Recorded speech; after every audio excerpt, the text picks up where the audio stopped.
everyone, and welcome to episode 3, season 2 of Dogs on Skates. I'm J-Dog. That is Andy. We have got a very fully packed show for you today. As packed as the last 2 days of news have been for the Vancouver Canucks. Coming into this week, I was like, man, it's going to be tough. I don't know what to talk about. There's not really, games have been pretty boring. It's kind of a lot of apathy, it feels like, setting in We across got the fan news. base. And then, holy moly, Jim is like, I am back. Yes. Yeah. So lots of news coming out, and that was started yesterday by Elliot Friedman tweeting out. Sources say Canucks make veterans available, but not Hughes at this time, and that kind of set Canucks Twitter ablaze. So I just want to say, confirmed, JR watches the show. Yeah. Yes. That's no one else needs to question that now. What are we talking about? What did he say? That is the question. What are we talking? Who was being made available? So not Quinn Hughes. Also not Quinn Hughes at this time. Also not Quinn Hughes. So does that mean never? Does that mean in a couple months he'll be moved? What are we talking about? And also, who are the veterans? It's always a no until the phone rings and the right offer is made, and then it's a resounding yes. Yeah. So exactly. Or a tentative yes, or yeah. It may as well be Quinn Hughes included in it, because if all the veterans leave, Quinn Hughes is not sticking around. Correct. For a rebuild. Now they've, elaborated more, because obviously Canucks Twitter and media are both wondering, what does this actually mean? So there has been lots of different things coming out, one including Darren Drager talking about it from what he knows of what's going on, saying, well, what it means is that the Vancouver Canucks management sent out a note to the other 31 clubs on Monday to say, hey, we're interested in talking about our pending unrestricted free agent players. That gives some more clarity. Okay, so we're not necessarily talking Besser, DeBrusque, Hronek. I know the Hronek stuff has already gotten quite testy. His oh my goodness, agent is Alan Walsh, who we know to be quite a presence on social media, and was already kind of clapping back at people that were speculating if Hronek might find his way on a new team. But yeah, it looks like it's going to be, at least what they're saying right now, is they're wanting to look towards more of moving free agents kind of ahead of the deadline. So doing kind of what they normally do, which is try to make moves more in November, December, rather than waiting till or February, March, which is right around the deadline. Yeah. Now there's an interview that he does with Patrick Johnson, but before that, I want to hear your thoughts. So I am not very convinced that he's necessarily referring to the team's unrestricted free agents, because that list is quite small and kind of sad. It's Evander Kane, Teddy Bluger, Kiefer Sherwood, David Kampf, and Derek Forbert. That's our UFAs. So of those, Sherwood and Kane are your two best options. And Kane, we got him with a fourth. So now that's, we're paying him $5 million this year, so that's not nothing. But I don't think you're getting a first round pick back for Evander Kane. Sherwood, on the other hand, I could see a late first. I can see a contending team definitely giving a first for Sherwood, considering how much he has scored, how much of a playoff guy he is. He makes $1.5 million. How much would the Panthers give to have that guy on? That is so perfect. Or the Lightning, or any of those teams, the Bruins. How much would they give to have that kind of player on their team who not only plays physical, not only hits more by far than any other player in the league, but also scores, like plays on the penalty kill, scores shorthanded goals, scores power play goals, 5-on-5 goals, like literally can play anywhere in the lineup and do anything. It's a perfect player for a playoff team. In which case, I don't see a high first for it, but I could see a 27th overall, something along those lines. I don't know really what that accomplishes though. For us, Yeah. Like um, you can get a decent shot at a solid player at say 27. mhm. You're not getting a guaranteed legitimate NHL player By flipping the um, first, you mean, or by getting like by trading using the him pick for theoretically. right? Cap. So it comes back again to then what is the actual plan? Are you Mm-hmm. starting to move out your UFAs, planning on tanking a season and trying to get a really high draft pick and stockpiling picks for the future? Or are you trying to do the typical Canucks thing and do like a retooling on the fly where, sure, maybe you trade Sherwood and you get a first back, but then you're trying to parlay that first into something else to help you in the short term, which kind of goes back to the no plan again. So Mm-hmm. I still don't necessarily see the direction if that comment truly was about the UFAs. Now, if it's not about the UFAs, if that's just his way of kind of softening or, putting a little bit of water on the fire that was started by that reporting, then it makes a little bit more sense to me. If you're looking at, moving off of a Brock Besser and his very long, quite expensive contract that right out of the gate isn't looking so hot. Mm-hmm. Um, even Jake DeBrusk. DeBrusk is okay, pretty one-dimensional, very streaky, like we've talked about. Um, yeah, I don't know. Yeah. I don't know. So, two things. One, some of those questions might get answered in this next thing I'm about to read. But before I get into that, something Darren Drager said on Sekeres and Price podcast today is that he would be very angry as a general manager, like as Patrick Calvin and Jim Rutherford, to have this get out. Because if you put that in a group chat with your other 31 GMs, he said, like, you're just putting that in there to be like, hey guys, like, you don't want necessarily that getting out to everyone. He's like, if I was a GM, I would be very unhappy by that. But what that says to me is, like, how do I put this? If they are wanting, if they're wanting to cover this up so that they can, how do I put this? That might be what saying that you're just looking to move UFAs ahead of time might be the perfect thing to be like, okay, no, don't worry, guys. All we meant was with just the UFAs ahead of time. Obviously, that's a normal thing. We're just trying to get ahead of it. That's a perfect, like, smoke screen to use to try and cover potentially what that actually meant. Who knows what that message actually meant, because that was not meant for the public. That was meant for the other 31 general managers in the league, and it got to the public. Then they had to actually answer for it. So who knows? Maybe it's face value. Maybe this is totally what they meant. Bull crap. That I isn't the case. I will say this. If I don't want something getting out, Mm-hmm. I don't put it in a memo to everybody that I work with. Now there is, like, it's understood that if you're putting that out to your other, like, there's kind of that understanding within the room of like, hey, if I put this in here, this doesn't leave this chat unless, and that was something Darren Drager said.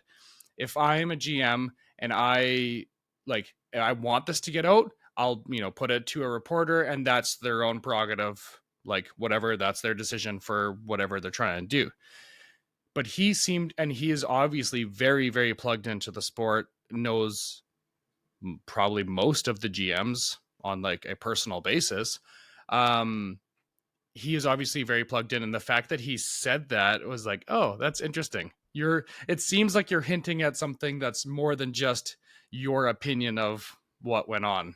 So just wanted to put that out there. I just can't help but think back to about a year ago. Chris Drury with the Rangers sent out a league-wide memo, Yes. Yeah.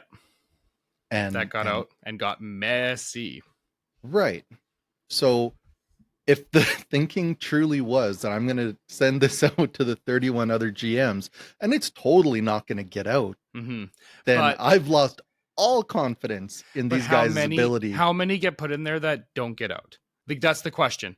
If that happens on a basis where 100 go in there and then the Drury one is the one that comes out of it, then that's weird, that's unexpected, that's not the norm.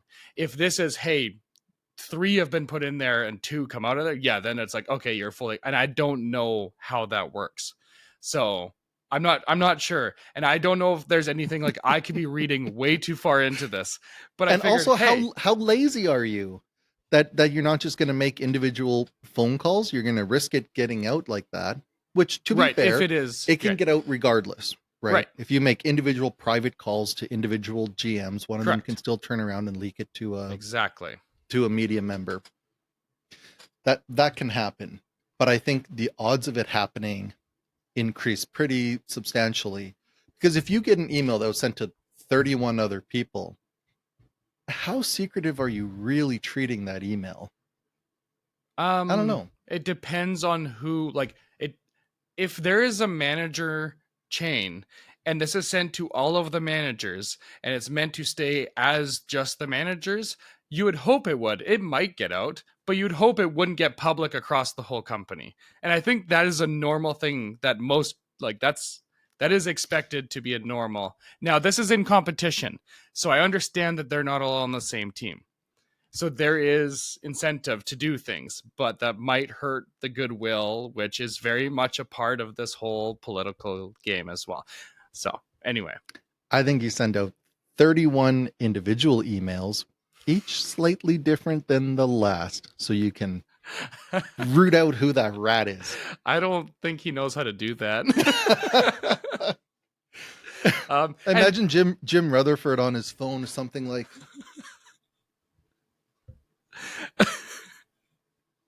what are the so yeah. odds he accidentally just added Elliot Friedman into the group chain? Not so zero. The odds are not zero. so But that's exactly what I happened. am likely reading way into this, but hey, that is the point. Like that, I don't want to just report what's already been reported. I'm trying to look past just the report. And I was like, oh, interesting. I'm curious if there's more to that. To answer your question on direction, I'm going to read a quote. It's a little bit long-winded, but it's directly from Jim Rutherford in his interview with Patrick Johnson from today. I believe it was today. He quotes, the position of the team is that you would be willing to talk about unrestricted free agents that would be talked about closer to the trade deadline. This isn't about just looking at trading everybody. There are a number of veterans who have played very well, so this isn't about clumping everybody together. It's more about accelerating the obvious that could be made 2 months down the road. So what he's suggesting there is just doing the stuff that he's planning to do in the future, just giving himself more time doing it now. Something he does every year, something he's been known to do going back to like when he was the GM of the Penguins. He continues, whether it's a younger player or a draft pick, that's really the decision we need to go in. He said before, getting into some rebuild stuff. So he says, use whatever word people like, whether it's somewhat of a rebuild or not a full-blown rebuild, but a rebuild / retool, whatever. It's the position that we've been in since the JT Miller trade. This is key. I believe Quinn and his agent are aware of the direction we want to go, and they're aware of the direction they want to go. Everybody wants to play on a winning team, but there's different reasons why people make decisions. Yeah. Bye, Quinn. insert white flag gif. Yeah. Lastly, he finishes by saying, "We were trending in the right direction at the start of the season, the first couple of weeks. And then Hedel and Bluger go down. I wonder who could have saw that coming. And so we go down from a position that already we'd admittedly said from the start of the season in the training camp that we'd like to add another center. But that center has not been available. That has made it more difficult for this team. Hey, So they to got me, it sounds like they didn't do their job over the summer. Or they're just like, oh shucks. Well, no one gave us a good center for, free. So What was I the don't know. quote? It I would be guess we more just sit. expensive to not go get Yeah, a center. that is Something along really those lines? feeling like those, those quotes that stick with the GM when they're fired. I think with Kyle Dubas, it was the "we can and we will," and that that attached to him out the door. This is really feeling like the quote that will Jim sink the Benning's ship. "We ran out of time."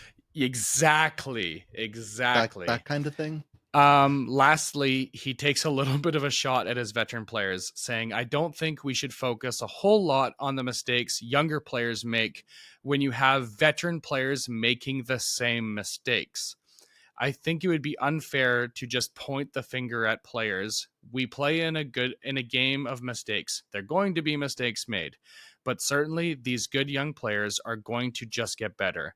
They're going to get better for the experience." So the last part is just word salad. But the comment towards nothing. right. But the like, hey, stop blaming young players. Our vets are making the same mistakes is a little bit of like, as a vet turned player, you're like, oh, okay. That's directly publicly taking shots at us now. So that's kind of like, that was him speaking again, because he's always, good for some content. Is that your first time hearing it? What are your thoughts? I had seen some of that online today. I just think it's a bunch of mealy mouth nonsense. Yeah. Everybody in the league knew what this team was missing, and they came right out and they said it. Which, I mean, nobody's going to throw you a life preserver. You're a professional sports team. No other team's going to be like, oh, you need a center? Here, take my best one. Don't worry about it. You can give me back later when you're back on your feet. The future considerations. It's fine. Yeah. Totally. It's not happening. So I also take major issue with the stuff that was naturally going to happen later in the year. We're just kind of moving up the timeline a little bit. Again, who are we talking about? Evander Kane? Is that Evander your big Kane, move? Kiefer Sherwood. Or is it Kiefer Sherwood? Maybe the one guy that's still generating you a little goodwill outside of Quinn Hughes with your fans. That's the guy you're going to move? Yes, because they can't come to a deal. It's yeah. It's a pretty special team we've got here. Does Gary Mason mean anything to you? Are you moving off of the Rutherford comment? Not entirely. No. Because I think it was a comment on the article with Rutherford that there was an interesting couple of comments made from somebody. So I'll maybe just quickly touch on it here. Sure, go ahead. Clearly, a lot of passion is generated by really any quote coming out of Vancouver, their management or players. We got some comments from Michael Bublé. Okay. Not a huge fan myself. I missed this. Okay. He's fine, but he is obviously somebody with some celebrity and power. A diehard Canucks fan. Absolute diehard Canucks fan. Yeah. So he was reading the comments on this post, and he makes a comment himself. 2 comments, actually. The first, okay, says, reading these comments sucks. What a poop fan base we are. With fans like us, karma will always give us what we deserve. Now, Wow. pretty great quote from Mr. Buble Okay. there. No kidding.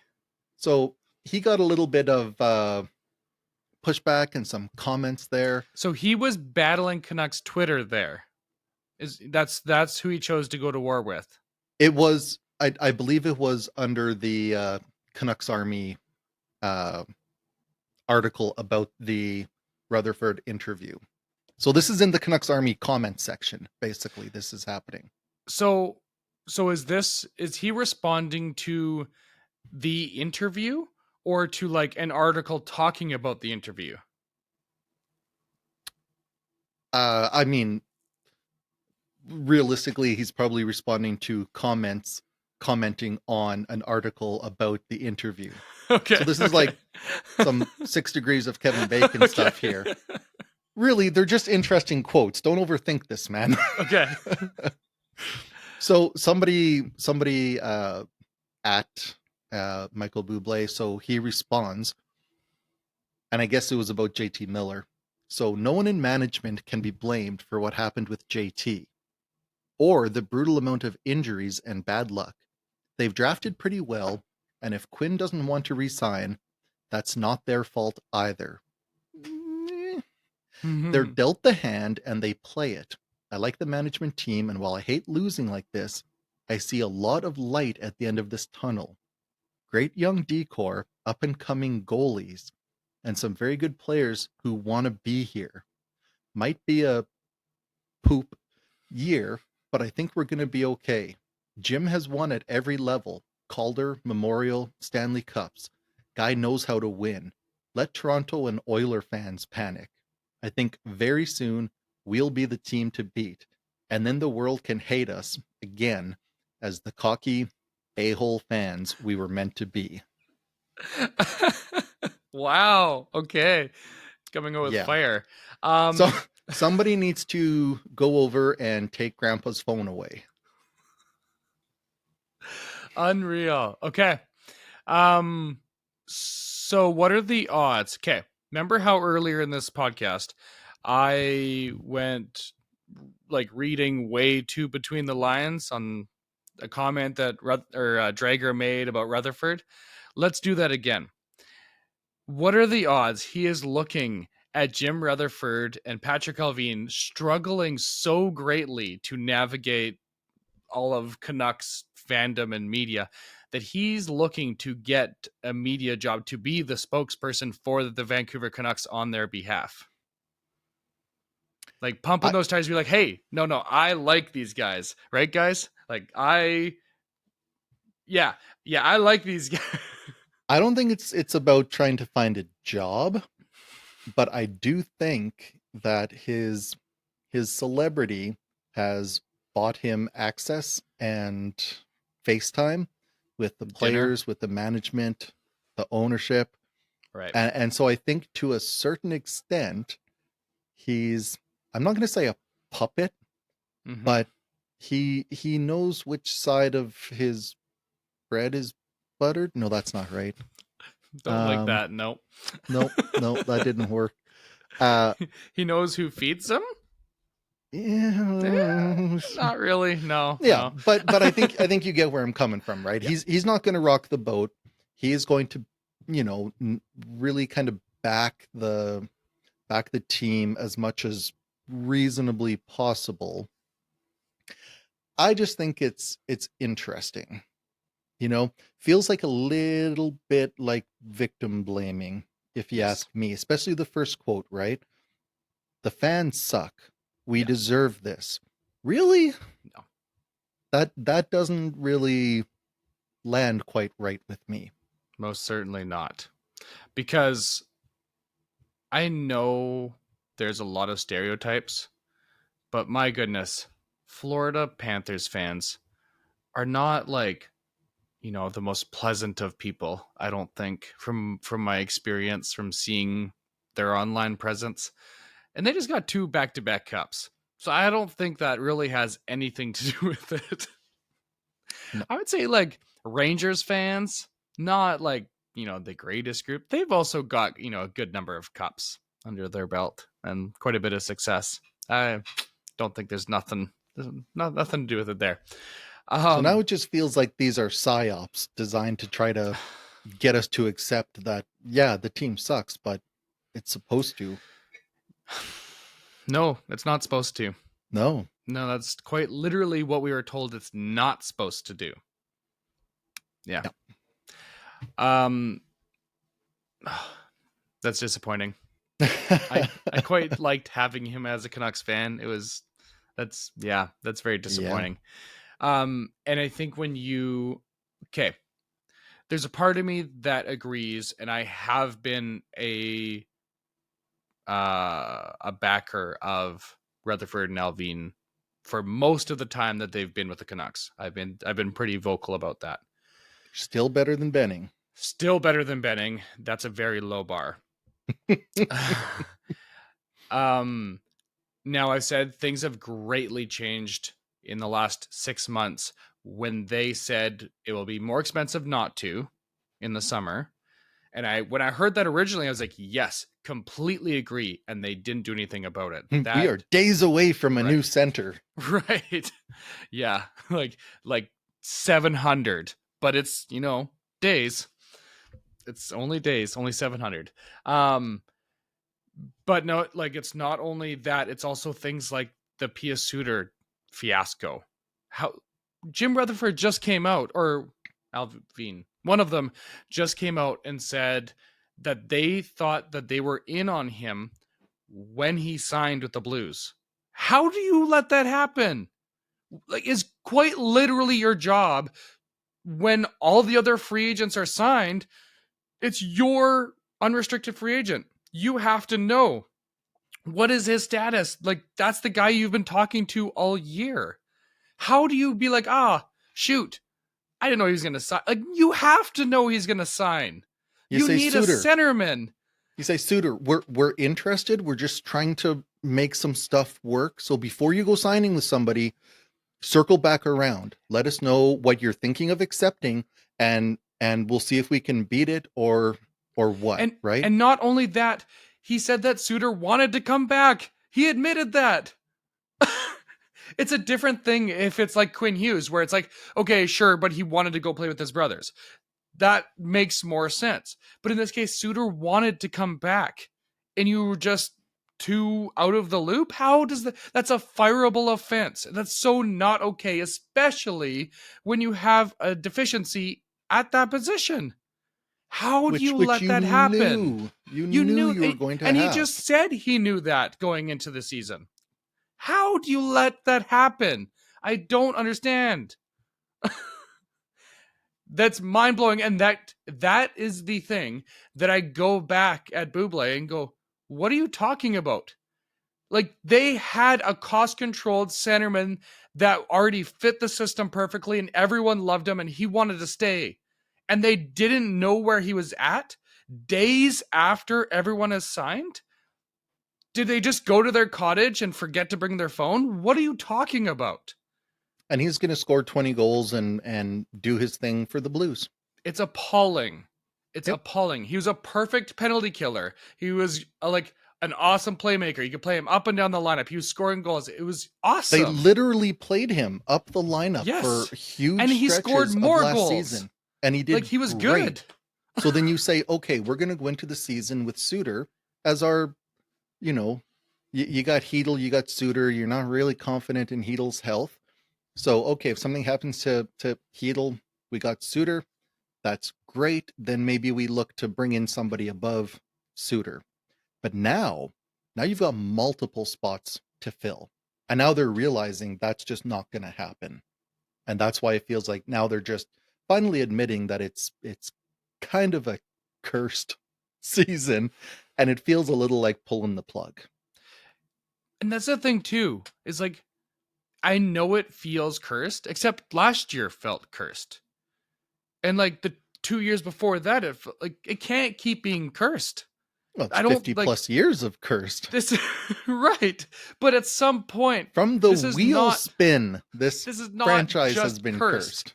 This is 2011 was not I don't think that was a curse. That was actually good team management and construction, bringing in good players. I think even 2023, 2, 3, 3. Oh Yeah. man. I think it was 2023. The year, their one good year with JT Miller. I think that was even smart roster construction to have it build out. And sure, there's definitely luck to play. But that's the fact they went on got Zadorov, they brought in Lindholm. Like, yes, that was great. That was perfect. But my goodness, you can't say last year was, oh my gosh, it was cursed. It was a fiasco. It was terrible. But don't worry. Now that that's done, we got the off season, we'll get things figured out and we'll come back and be like, oh, shoot. Well, I guess we just never got a center. Oh, man, people got injured. Huh. Well, it's not our fault. It has to. Whose fault is it then? Is it the fans' fault? Like the people that pay or are are starting to not pay anymore because there's no point to go watch a team get beat 5-2 by the worst team in the NHL. What are we talking about? If they brought back Pius Suter and Suter got injured, okay. Yeah. You're not foreseeing an injury from that guy. He's pretty durable. He plays, more or less a full season every year. But it's Hedl. It's Hedl. You needed a backup plan. Correct. And if you're like, okay, we have Bluger and we have Hedl. Bluger is not your answer. Second line center. He is maybe your third. Maybe your third. If you have good wingers. You want him to be your fourth. Correct. Correct. It's appalling. Anyway, Gary Mason. Does he mean anything to you? Not today. Okay. So he is a writer for the Globe and Mail. He is known to be very closely associated with Francesco Aquilini. Great. I don't know if that is friends. I think it's more colleagues, but it's hard to know to what degree. What I know is the information he gets usually has weight to it. The reason that a lot of Canuck fans know that name, and I didn't a year ago, but the reason a lot of Canuck fans know that name now is because that is the guy that Jim Rutherford had his interview with days before the JT Miller trade last year. If you remember, there was an interview between Gary Mason and Jim Rutherford where Jim kind of airs out a lot of the stuff that happened with the Miller Pedersen stuff. And he does a lot of he does some finger pointing and some blame shifting and just kind of goes basically throws them both under the bus and is like, okay, well, because they couldn't get it figured out, we're going to have to change directions. And that was kind of some foreshadowing for the JT Miller trade and the change of direction. He kind of used that to prime the market as to what they're going to be doing. That's notable because Gary Mason puts out a tweet yesterday following the reports that have come out by Jim Rutherford. The tweet says, when the trading of Quinn Hughes happens, and right now it seems inevitable, it will mark the lowest point in the franchise's history. Giving up a generational talent in his prime can't be viewed any other way. Nail on the head. Definitely. Now, the thing I like about it is that it is trade Quinn Hughes. My deepest fear is that they let him walk for nothing. So at least there's that for a silver lining. The Shohei Ohtani. So at least there's that. At least we're not talking about letting him go for nothing. But that is the point. This is someone who people listen to. He's a very, very well-known, well-renowned writer for the Globe and Mail. Mostly does politics and other things, but dips into hockey once in a while, specifically with the Canucks because of his relationship to the owner. And now this is a pretty scathing tweet if you're close to the owner, to say, hey, under your ownership, you're losing your captain and the best player this team has likely ever had. And it's going to be the lowest point in the franchise. Wow. That's a heavy statement. And I wonder if it holds foreshadowing. Now, it seems to naturally, but all of like him piping up to say that just adds to this. Okay, this is real. This is happening. This is not just Canucks Twitter blowing it up way more than it, should be. I forget the exact quote, but Friedman did talk about it on 32 Thoughts. It was months ago, but Quinn Hughes basically explicitly saying that his decision to resign or not will be heavily based on how we do this Correct. year. I remember that. Yeah. Yeah. Which So makes sense. that really dovetails pretty nicely with that quote from Gary Mason. So yeah, definitely. Yeah. Hi, Quinn. One last interesting thing out of actually, no, this is a good setup. So there is the normal practice that occurs with, the Canucks pre-game day skate, and then there's the post-skate kind of like press conference, media availability for the head coach. Now, all of the reporters are waiting there for their normal time at 11 o'clock, something like that. And the coach isn't showing up. Like, okay, strange. And they say they see Jim and Patrick Alvin walk across and over and into the coach's room. I'm like, okay, interesting. Something feels like it's going on. And it's like quite a while. I want to say it's something like an hour. They're still waiting for the availability of the coach. Quinn Hughes comes out of the room and the coach, and they all like, so Quinn Hughes is in there and management and the coach, to my understanding. And it's like, okay, weird. So it How was long something ago that was like, this? yeah, yesterday. Or today. Yesterday or today, I'm not sure. So then the coach comes up, Adam like says his little blurb at the front, and they ask him about Quinn Hughes' ice time because it's been like among the highest in the league by a lot. And he said, "Oh, did you guys have like a bug in the room?" Because that's what I was just talking to Quinn Hughes about his ice time, that sort of thing. Basically saying I would like him to be in that 26, 27 minute mark, but to do it over like 30 shifts rather than 20 shifts. So that's, I mean, I agree, I think, but that's like a comment towards, hey, Quinn, you're staying out there too long. So, It's take that for what you will. It's hard to blame him. He feels like him being out there is the only chance this team has of scoring a goal. Heck, he wound up in the defensive zone and went end to end versus the Flames. It was just like, okay, I guess I'm doing this myself. Yeah. Interestingly, 3 days ago, there was a Rick Dollywall quote about Quinn Hughes. And, Dollywall is he has the ear of Canucks management. He's served as a bit of a mouthpiece for them over the years. Certainly. And the owner a little bit, I think, too. Yes, Yeah. definitely. He said, and I quote, "I do believe that they internally do think that it's better to move him this year if, capital letters, if he doesn't want to commit to the franchise long term." Yeah. So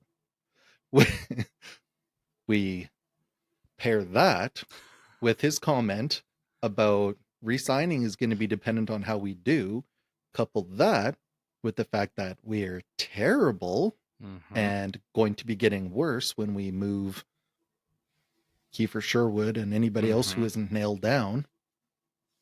What other path forward can anybody reasonably see at this point? Yeah. That's gonna hurt. Again, it feels inevitable, as Gary Mason said. It does. Yeah, feels inevitable. But I will say this: I am absolutely on board with if you don't get the sense that he's going to resign, you do it this year, and you have some team give you the sun, moon, and stars for 2 playoff runs with Quinn Hughes. And I think that's the part that I'm like, I kind of agree with Buble, not in the fighting of Canucks fans. I think that's just dumb and unnecessary. But I think the sticking up for management on that side, because it's true, like they haven't been the worst. They've had some real big errors in both what they've said and some things that they've done or haven't done. But for the most part, like the moves, the trades, the moves they make have been for the better. Even the JT Miller one, they sold him at his all-time low, and the New York Rangers fans are sick of that guy. Like before, the night that we podcasted last week was the night that he had that like infamous shift where he went straight legged and allowed the other team to score. Controller disconnect. 1,000,000%. Like Yeah. battery died, game over. Like, yeah. So even trading him at his lowest, still got Philip Hedl, who extremely injury prone, but without that a second, third line centerman, and assets to go get Marcus Pettersson. I would trade JT Miller for Marcus Pettersson 1-for-1 if it was today. So, like, even all those things considered, I'd be like, okay, like I guess they didn't completely fumble the bag, because it's turned out, despite how the wins haven't turned out, I actually still like that. And I would say that this Canucks team is the best worst Canucks team I've ever seen. On paper, if you're to look at every individual player, I'm like, no, I actually want to keep that guy, and I like that guy, and I like that guy, and no, that's good, and that's good. Why aren't they winning? It's just not working. But like You find a lot of that when you go up and down the roster. most guys I don't have a huge problem with. I like Drew O'Connor. I like Sherwood. DeBruska's been scoring. Besser, yeah, I have a bit of a problem there. Pettersson's actually playing good, to the point where even guys who have been hardcore on him, like Spit and Chicklets, are giving him flowers and be like, hey, this guy's actually playing good now. Like, it is like throughout the lineup, like, yeah, like Quinn Hughes. I think Hronek might be having some of the best games he's played since he's been a Vancouver Canuck. Like, Lankinen's even coming back around. I would like on an individual level, I don't actually hate most of these guys. It's not like in years prior where I'm like, okay, we gotta get Anton Roussel off this team, or Louis Eriksson, or I mean Chris Higgins, or like whatever the names are, Beagle, or like there's endless Don't you OEL. lump Chris Higgins in with Okay, Beagle and Roussel and OEL? Chris Higgins How drove me dare nuts. you? Chris Higgins drove me nuts in the last couple of years of his career. He was so done. That dude was retired 2 years before he left Vancouver. Like, it was bad. But you know, he was a part of that cup run, so I don't hold that against him. But that's the weird part, is this is not like an atrocious team. You look at the Oilers, they're losing. You're like, yeah, there's one big Darnell Nurse contract on there that is a big reason for this whole problem. You look at us, I'm like, we don't actually have a lot of bad contracts. There's not a lot here that I have true issue with. That's where I'm like, okay, injuries does make sense, but also I don't think this is a winning formula. And that's the super confusing part of this. I don't, and like the Canucks are even scoring. It's weird. Like, we weren't supposed to score and they're scoring. So if you're looking to make trades, there actually are like desirable pieces on the team, but I don't know like how you should move those around. And to get back to Quinn Hughes, the meeting that occurred prior to them meeting with the coach, prior to the coach's media availability, that had the president and the general manager as a part of the meeting. That wouldn't normally be something that would be that's not normal. If you're to be like, hey Quinn, like, let's change how you're doing your line or Let's talk about your ice shifts. time. You're right. That's not at all normal. No.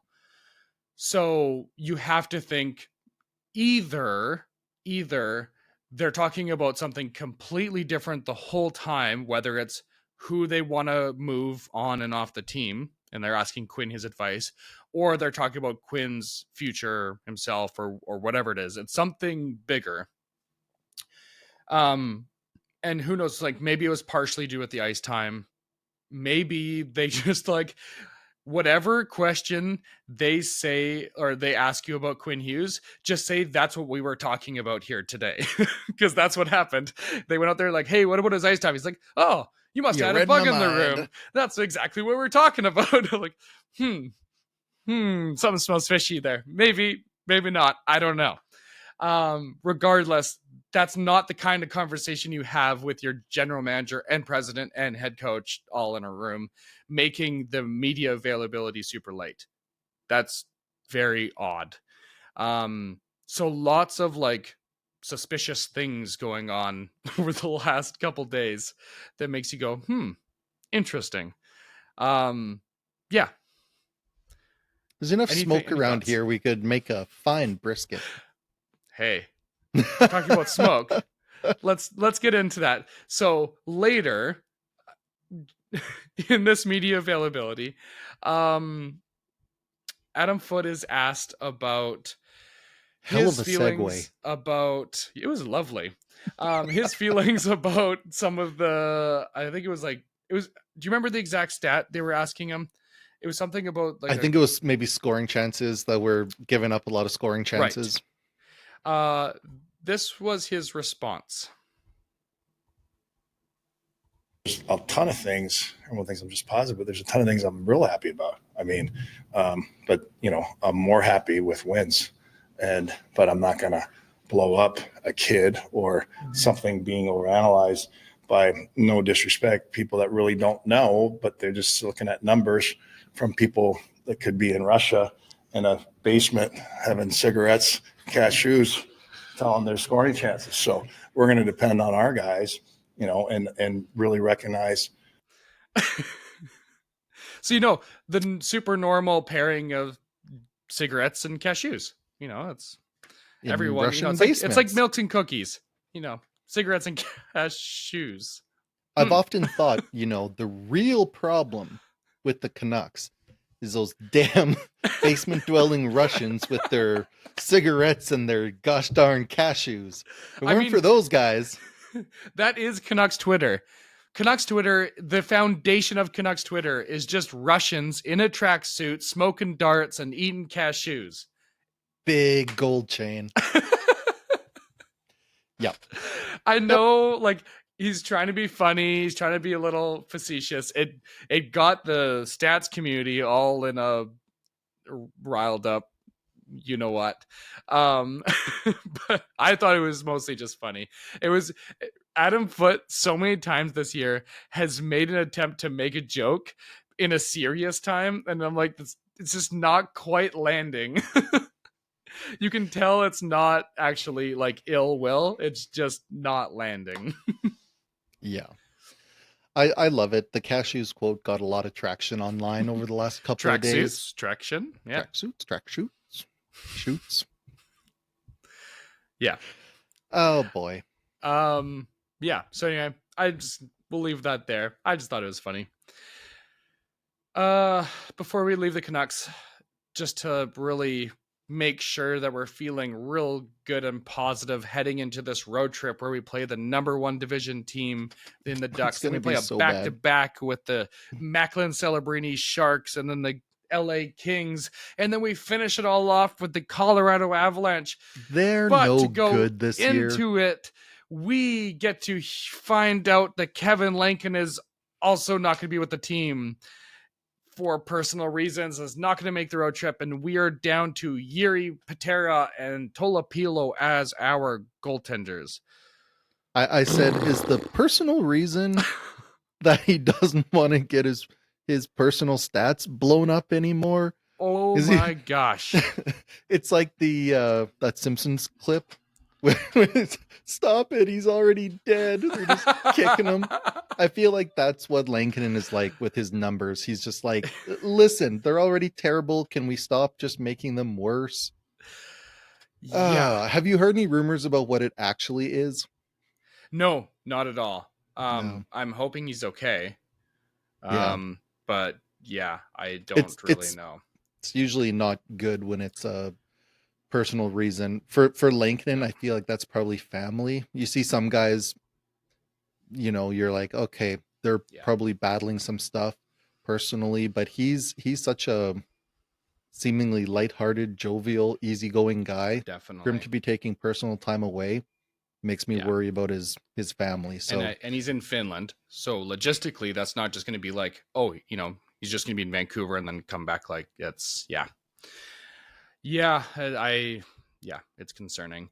I'm just going to show a little clip. This is what I thought of immediately when I saw that comment in a joking way, for what you were saying of him not wanting to, you know, get beat up anymore.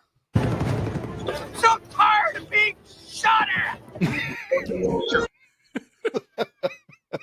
That is exactly what popped in my head. It's like, I'm so tired of being shot at. beautiful. Beautiful. It was a little challenging to find it, but I got there. I also wanted to bring up something. It's not Canucks specific necessarily, but what it is, it's a I'll edit it in so everybody can see it. I won't hold my phone up to the camera, but it's, as you can see in this graph chart, the parity in the NHL over the last 4 or 5 seasons, spread between your top team and your bottom team, has continually shrank. Okay. I think there's more parity in the league right now than maybe there has ever been.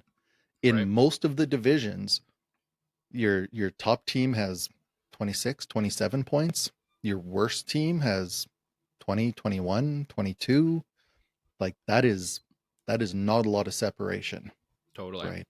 Outside of Colorado, who's trying to run away with anything right now?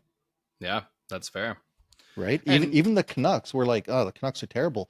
They're what, 9, 12 and 2 or something? Like that's bad, but it's not horrific. Yeah. I And don't that know, might parity. have a big thing to say too about like how early on in the year it is. But yeah. It's almost 30 games in. It's a good point actually. And usually the threshold is American Thanksgiving as like the point when, you know, rubber should you be kind of hitting know the road. what you're about. Exactly. So yeah. So to that end, I'm kind of glad that the Canucks are kind of being first movers here about admitting that, you know, this ain't it. We're not feeling it this year. Yeah. You know, you get out in front of that a little bit, start the tank early. I don't know. Yeah. Totally. Depressing times. It is. I wanted to show you, and I'm trying to figure out the best way to do this. And maybe, Andy, are you okay with just putting this up quickly into the show, like after we're done here? Ta-da! There it is. Perfect. Awesome. But I'm just sending you the link to this. This is the Dallas Stars' new jerseys they just released, which I thought were very cool, but I wanted to get your thoughts on them. So that's kind of the throwback to the 1999 jerseys. They've got the little stamp on the collar. It says 3OT 1999 when they won the Stanley Cup. Did it come through for you? Yes. Finally awesome. Figured out where you sent it to me. Yes, I could have probably mentioned that. But I still love the original jerseys the most, and they have Sorry, their current jerseys or like their original jerseys? Their original 1999 jersey, because this is a rendition to it, but it's not exactly the same. They've done some changes. So I'm going to give it like a 4 out of 5 stars. I really like it. I really like that they've gone into a throw. I wish this was their normal jersey. I really, really like this jersey. I prefer the dark green trim to go with it. I think that just suits it better. And I did really like the gold that it used to have as well. This is kind of more of a silver tones, but I like it very much. This is much better than some of the jerseys that have come out lately. including the Panthers one that looks like just a super old mangy cat. It's terrible. The colors look amazing, but the logo is not. It was terrible. But yeah, just curious in your thoughts. It's okay. Out of 5 stars, what would you give it? Man, I would give it. Yeah, it's a 4. Okay. It's sharp. Mm-hmm. It reminds me a little of the Canucks like Sprite can jersey. Oh, you remember the Sprite can? Oh, yeah. I'll maybe try to put it up here too. Yeah, I think it's sharp.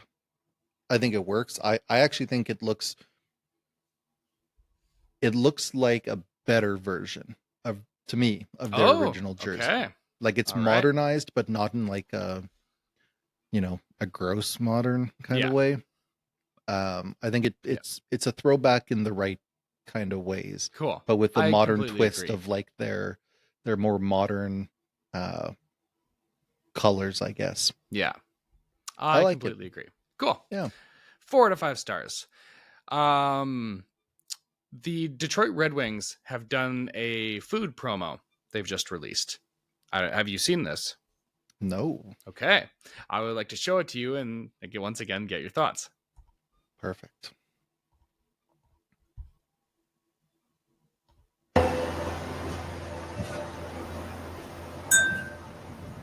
So at this point, what are you expecting? I'm What is this? What are they selling? I have no idea. I mean, the hand looks like it's coming in with some butter. Okay. So what's your guess? What is this that they're selling? This is a food item they're selling at the concession at the hockey game at Little Caesars Arena in Detroit, Michigan. What are they selling? Deep fried butter. No, that's at the Calgary Stampede and only at the Calgary Stampede. All right, here we go.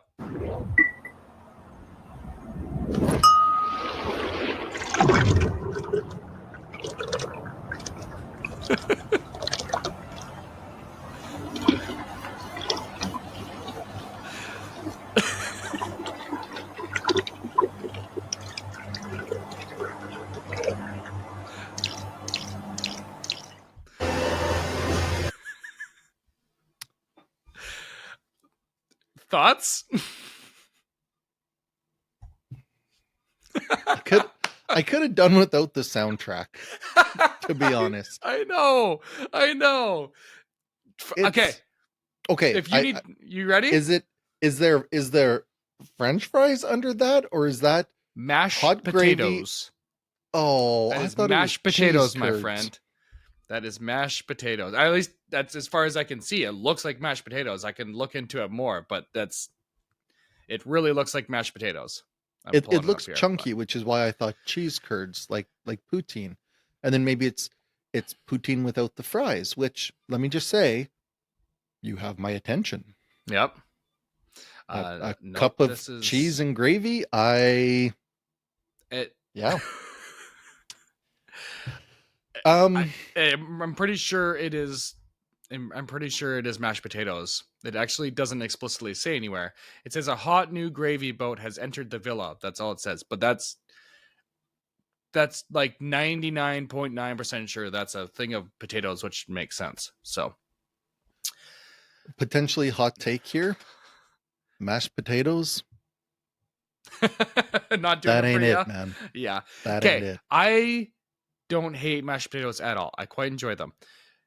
Definitely would never order this at a hockey game. I'm never ordering a thing of mashed potatoes and gravy at a hockey. Also, your representation of it, you're having someone pour gravy where it's spilling everywhere, which is the very thing you like. That makes me go, ugh, I don't want to order because I don't want gravy all over me. And then you do the sound effect and the slow motion, and it's just like an ASMR for about 45 seconds of gravy slowly. No, I hate that. Yeah, apparently this isn't the first time that they've done the Zamboni gravy boat. Oy. They've done this in the past. Ah, Nope. I saw that and I was taken aback. hey, Yeah. 7,500 people are gonna have quite the conversation starter at Thanksgiving. Yeah. So maybe Be like- maybe this isn't something that's sold in arena. So like, is this something you buy as an item to take home to have at like? Oh no, the first 7,500 fans in attendance at tomorrow's game take one home. So, but are you getting this? Like, are you when you the first 7,500? Are you just getting a free thing of potatoes and gravy? No. Okay, because that's how I understood it. I'm like, I thought I this don't was think like an there's item you anything order. in this. I don't think this is an ordered item Okay. at the concession. So that is better. I don't hate it as nearly as much then. Okay, that's much better. I think it's a missed opportunity. I think that first 7,500, you get your gravy boat, and if you want, swing by the concession in section Q right. and load up on your mashed potatoes and gravy. I think Nice. they should do a little bit of fries and gravy in it, maybe, or a poutine or something to hand out to people if they want to, Or cheese curds or and cheese gravy. curds, or anything like that. Mashed potatoes, I'm like, no, that's very strange. But this makes more sense. The weird thing is why is this such a big deal then? This feels like something like you would have a million of these things if you just go to NHL.com and click like accessories. Like, Yeah, what? I don't know that anybody really thinks this is a big deal except for you. The Red Wings account posted this whole they made this video and posted their account, and it's getting like reposted by other reporters. I'm like, why? Like, this is It's probably just because it's uncomfortable with the sound. and like I think it was it Saravelli was like commenting that he like wanted to have it. It was like I need to have this kind of thing. I'm like, ugh, no. Yeah, it makes no sense to me. Like, why this just is like a million other items. Why do you have to make this super nasty sounding weird promo video for just another item of the millions of items you sell? Anyway. It was more enthralling when I was picturing this, like you ordering sloppy gravy potatoes at a hockey game. This is I was like, oh no, thank you. Okay. You know, in the previous versions of the Dogs on Skates show, I feel like this could have been an incredible section. Little what did we call them? Segment. Thank you. Sure. Yep. Where we come up with the worst like in-house giveaways of all time. Oh, that is a good question. Yeah. That's a very good question. Right? I imagine there's some real bad ones. Guaranteed. So well, now I'm super curious. Maybe if we have time, you can do some research and bring it to the next pod. Okay. Maybe I will. We're going a little long here. I've got one last thing I want to show you. Hit me. This happened. This is a football thing. And this happened in Monday Night Football, last night's game, between the Carolina Panthers and the San Francisco 49ers. I would like to bring your attention to this player right here, Carolina Panthers player. And there is right here, there's a Niners player behind the other Panthers player. Watch this hand right here. Oh, yeah, I saw this. Bam! Oh, my goodness. Wow. Oh, yeah. That is a direct, holy moly. Straight shot right to the dingleberries. There is no confusing what he is doing. He is bent over. He is quite literally just crotch shot is like, all right, target is acquired, locked in, and fire. We have a direct hit. Could have hit him harder, I think he held back a little to try to have some air of accidental to it, but No. there's no I- fooling anybody with I that think one. if he let up at all, that was just for accuracy because he wanted to be dead accurate. He wanted 0 of his leg, no Oh thigh. man. Oh man. Yeah. All right. Yeah. That is so that's a choice. that yeah. Wow. So anyway, figured, no better way to finish off episode 3 than with a good old crotch shot from the night before.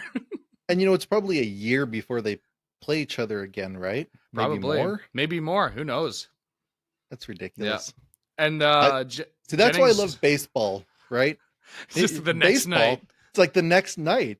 The guy goes up to the plate. He's like, "Oh man, I'm so screwed." Okay. Jeez. You don't know football as much as you know hockey. Obviously, football has a lot less games in it. But something like that is a targeted, malicious, I know exactly what I'm doing kind of move. He got suspended for that today. How many games did he get suspended?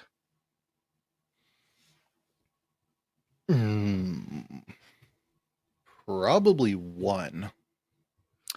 You are correct. He got suspended 1 game for trying to make sure another player doesn't have kids anymore.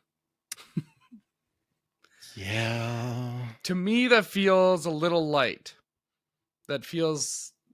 So, for reference, Jamar Chase last weekend spit on another player. And then they asked him after the game, like, why did you spit on him? He's like, I ain't spit on nobody. And then there's like 1 million camera views showing that he spit on him. And then he got suspended. That player also got suspended 1 game. Do you think it should be an equal amount of games for a player to spit on another person's uniform, their chest, or a direct punch to the nuts? I'm more offended by the spit. I'm more scared of the nut shot. But you're wearing a cup. No, you're not. What? No, not a single football player is wearing a cup. Does that change your answer? How are they not wearing cups? Because there's no shot blocking. There's no need to like it. You're running and you're like, think of it. You're running and getting tackled all the time. That's actually going to like cause more damage than what you'd normally have in just running and catching the ball. I swear I wore a cup when I played. Well, they don't. Not in the NFL right now. Interesting. So, does that change your opinion? That would probably change the math a little bit. But since we're talking suspension, Okay. I just sent you another link in the doc. Okay. If you would go ahead and play that video. Sure. for us. You bet. 2 seconds as I pull this up. But yeah, okay, so now you're clearly taking the spit on the jersey over the direct uninhibited crotch shot. For the record. Yeah. Yeah. Yeah, I think I'd have to. And also, with knowing that, should it have been more games? Depends on the player's history, I think. Okay. Not knowing that's anything fair. about him. If it's a first offense, no, it's probably okay. 1 NFL game, that's like, what, 4 or 5 NHL games? I would say 3-ish. Because like you normally play about 3 on average in a week. So 1 It's week. 10 baseball games. Yeah. Yeah. That's probably okay. Yeah. I would want at least 2. Because that is, if it was accidental or partially accidental, or he just swung and happened, like he is bent over looking directly, knowing exactly what he is doing. Yoicks. Well, if you want more than a game or 2, this has got you. Side shot stopped by Bowen. The rebound though pops out. Dragusica goes down behind the net, as does Blasik. And my Dragusica just slashed Blasik in the head.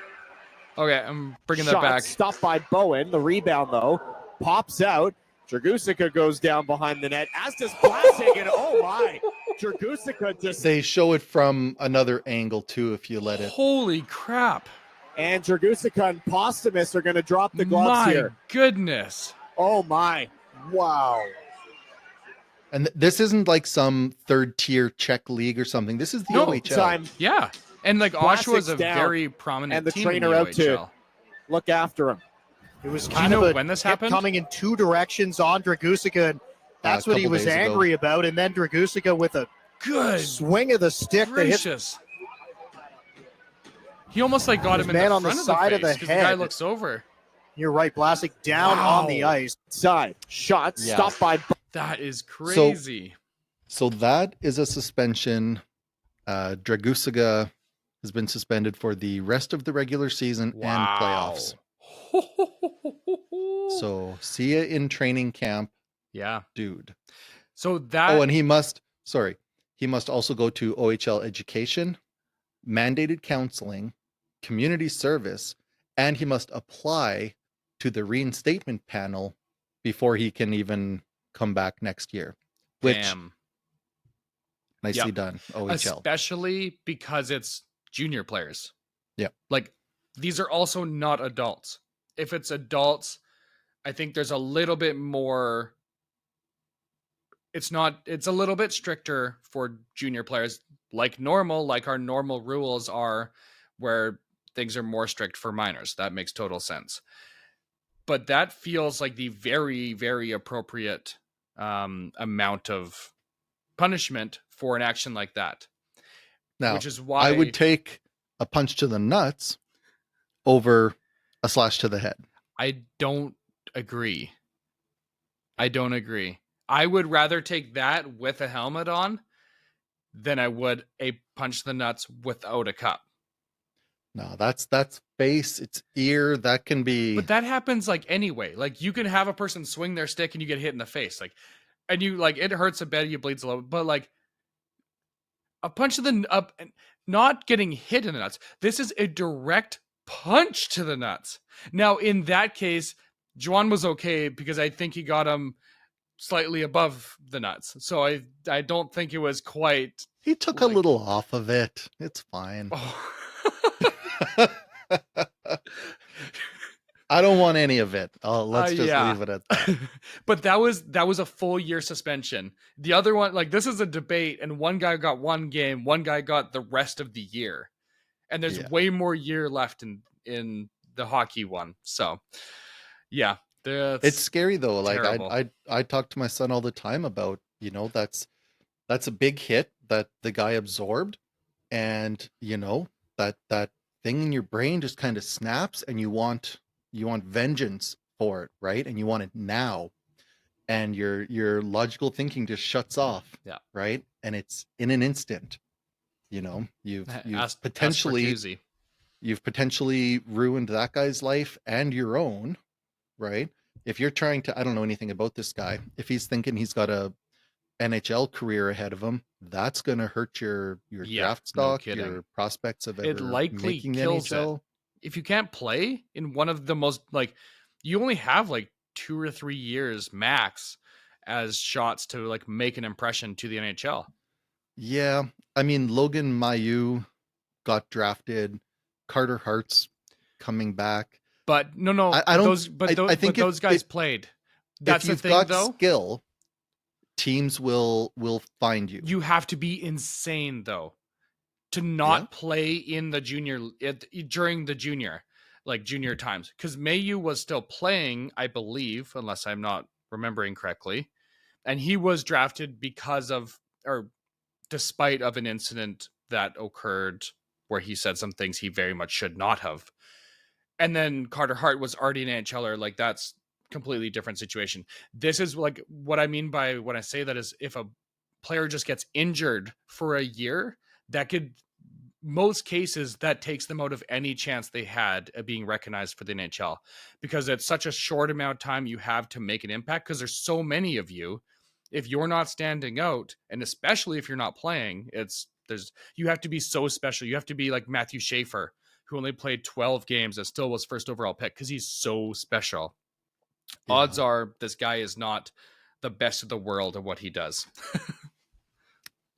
Yeah. Probably a fair assumption. Anyway, we've gone long today. Thank you all for watching. Until next time, peace. Peace.